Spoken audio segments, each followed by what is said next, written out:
World labour day के दूसरे दिन 2 मई को कोटली के मुकाम पर एक बहुत इंपॉर्टेंट प्रोग्राम एनएसएफ का था, जिसमें मुझे शरीक होना बहुत इंपॉर्टेंट था। मैंने बाइक को गुस्ल करवाया हुआ था, तो मुजफ्फराबाद के लिए निकल पड़ा अपने एक दोस्त के हमरा। ये हुर मुबारक हमारे बड़े अजीज़ दोस्त जिन्हों के साथ बचपन गुजरा है। अभी भी हम तकरीबन जब भी गाँव होते हैं तो इकट्ठे होते हैं। अड़ेले के मुकाम से गुजरते हुए कुछ वीडियोज़ के शॉट्स लिए। मौसम बहुत खुशगवार हो चुका था, तो इसलिए मैंने सोचा कि कोई वीडियो बना ली जाए। इतने दिन मुसलसल बारिश रही और अब मौसम बहुत प्यारा हो चुका था, तो हमने मुजफ्फराबाद बाइक पे जाने को ही प्रेफर किया।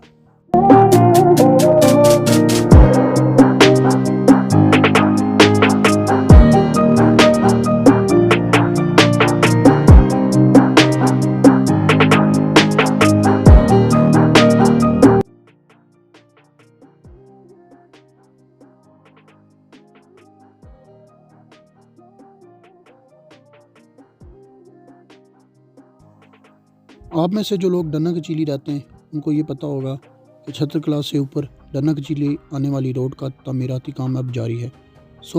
वहाँ तमीराती काम जारी था, तो हम थोड़ी देर रुक पड़े और इधर उधर घूमने लगे। सामने आप मशीन लगी हुई देख सकते हैं। थाना छत्र क्लास में हमारे एक दोस्त इजाज़ अकरम होते हैं, उनका आखिरी दिन था वहाँ पे। अब वो तबादला होकर रहीम कोट चले गए, तो आखिरी दिन वहाँ उनसे मुलाकात हुई। कुछ मजहबी स्कॉलर जिन्हें हम फॉलो करते हैं उनके बारे में भी गुफ्तगू हुई।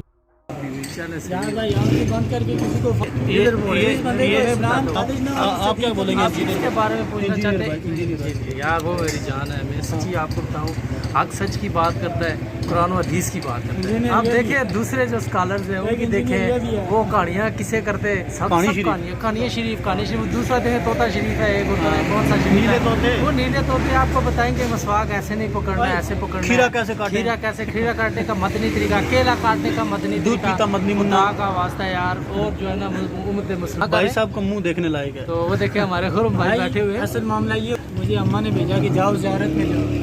अच्छा, मैंने कहा कि जाओ ज़ियारत से होकर रह जाओ। मैं नहीं गया तो अम्मी ने मुझ पर फतवा दे दिया कि ये भाभी है।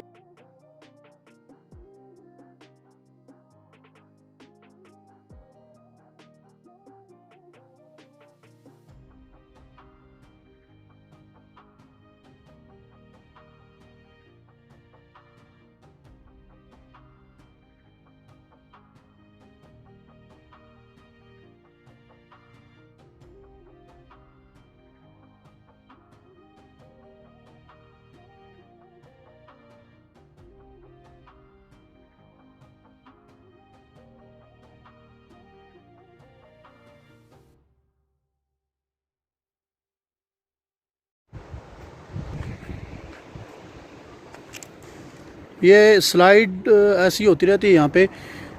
कुछ लोग देखें, बड़ी बहुत मज़े का एक तो मौसम है, बड़ी टूरिस्ट यहाँ पे आते हैं, एंजॉय करते हैं। लेकिन ये दाद देनी पड़ेगी यहाँ की इंतज़ामिया को, जो इतनी ज़्यादा स्लाइडिंग होती हैं, वो बार बार इसको फौरी तौर पर रिपेयर करते हैं मामलात। और ये कुछ मामलात हैं यहाँ के। और वो सामने जो है एक आबादी का एरिया है, यहाँ पीछे भी पहाड़ जो है, यहाँ स्लाइडिंग होती रहती है अक्सर। ये देखें पार आबादी का एरिया है, और ये दरिया का खूबसूरत व्यू। ऐसी जगहों पे गर्मियों में बहुत लोग एंजॉय करते हैं, बहुत ज़्यादा, जहाँ दरिया साइड पे हो। आजकल वैसे दरिया काफ़ी ऊपर आ गया है, पानी की मिकदार ज़्यादा होने की वजह से। आगे वो आप अगर कोने में देखें, ये सामने पार अगर आप देख सकते हैं, तो ये जगह जो है, यहाँ पे स्लाइडिंग अक्सर होती रहती है, क्योंकि ये जो मकान वगैरह बने हुए हैं, तो ये पहाड़ हैं सामने, तो ऊपर पहाड़ हैं, तो पहाड़ से स्लाइडिंग होती है बारिश के बाद। लेकिन इंजॉयबल मौसम है यार। अम्बोर पहुंचकर हमने थोड़ी देर बाइक साइड पर लगाया और दरिया के किनारे थोड़ी देर ठंडी हवा इंजॉय करने लगे।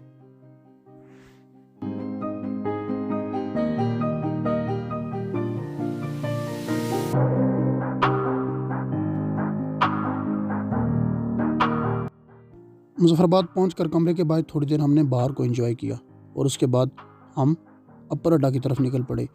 लाल चौक, जहां अपर अड्डा में मकबूल भट्ट शहीद की तस्वीर भी लगाई गई है, वहां से हम सब ने कोटली की तरफ रवाना होना था।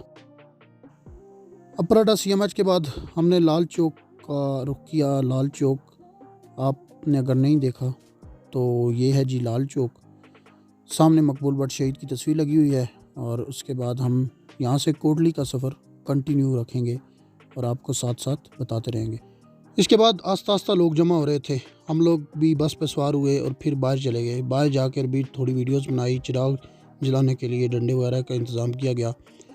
ये चिराग एक नई उम्मीद है, एक नई किरण है रोशनी की कि एक दिन कश्मीर ज़रूर आज़ाद होगा। इस सब के बाद यहाँ से हम सब मिलकर एक जुलूस निकालेंगे जो जाएगा सीधा लाल चौक में और वहाँ से होता हुआ अपराडा कुलचा गली से पीछे तक एक जुलूस होगा।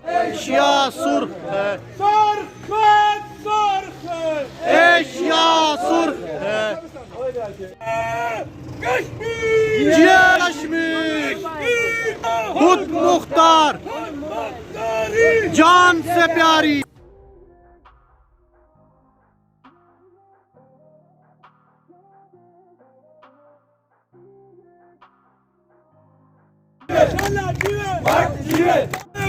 सुर्ख सवेरा आवे ही आवे, जिया कश्मीर खुद मुख्तार। इसके बाद गुलनवाज भट्ट शहीद के मज़ार पर दुआ की गई और फिर इक्वलिटी यानी बराबरी, मसावात, लोगों के हकूक़ के लिए भी दुआ की गई कि अल्लाह इस मिशन में हमें कामयाब करे। अब हम कोटली की तरफ रवाना हो चुके थे बस में सवार होकर। कुछ हमारे पास गाड़ियाँ भी थी जिसमें मुख्तलिफ़ लोग सवार थे और काफ़िले की शक्ल में, तो वो भी जा रहे थे हमारे साथ, कभी आगे कभी पीछे। तो यहाँ से हमारा कोटली का सफ़र है। रास्ते में हमारा स्टे जो है वो रावलाकोट के मुकाम पर है। रात काफ़ी हो चुकी थी, रात का खाना अभी तक किसी ने नहीं खाया था। तो हम लोगों ने एक जगह होटल खुला हुआ देखा तो वहाँ गाड़ी रोकी। गाड़ी रोक कर खाने की तैयारी की। सब लोगों ने मिलकर यहाँ पे खाना खाया और जो तमाम तर हमारे लोग थे, जितने भी स्टूडेंट्स थे, उन्होंने खाना खाया। खाना खाने के बाद हमने यहाँ से अपना सफ़र कंटिन्यू रखना है और फिर यहाँ से सीधा हम रावलाकोट जाएंगे। रावलाकोट स्टे करेंगे। रावलाकोट पहुंचकर हमने स्टे करना था। लंबा सफ़र तय करके हम वहाँ पे पहुँच गए थे। अब हम एक जगह उतरे और वो गेस्ट हाउस जो था वो हमारे लिए नहीं था, यानी हमने वहाँ पे स्टे नहीं करना था। तो हम अमालिया पे पहुँचे। अमालिया पे जाकर हमने दोबारा स्टे किया और वहीं रात गुजारी। रावलाकोट का एक बहुत बेहतरीन अमालिया रेस्ट हाउस, आप जब भी आएँ रावलाकोट यहाँ लाजमी विज़िट करें। बहुत बेहतरीन इंटरनेशनल स्टैंडर्ड का बना हुआ अमालिया इंटरनेशनल रेस्ट हाउस है ये और अच्छे रूम हमें मिले रात।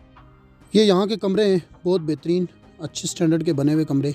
और ये हमारे रूम मेट नाइट स्टे के लिए थे जो हमारे साथ थे। दो लोगों को एक बेड मिला। और अब जी मिलते हैं हम नेक्स्ट व्लॉग में इंशाल्लाह नाइट स्टे के बाद। ये एक टीवी है जो कायद-ए-आज़म साहब छोड़ के गए थे। तो नेक्स्ट व्लॉग में मिलते हैं इंशाल्लाह, यहाँ से कंटिन्यू।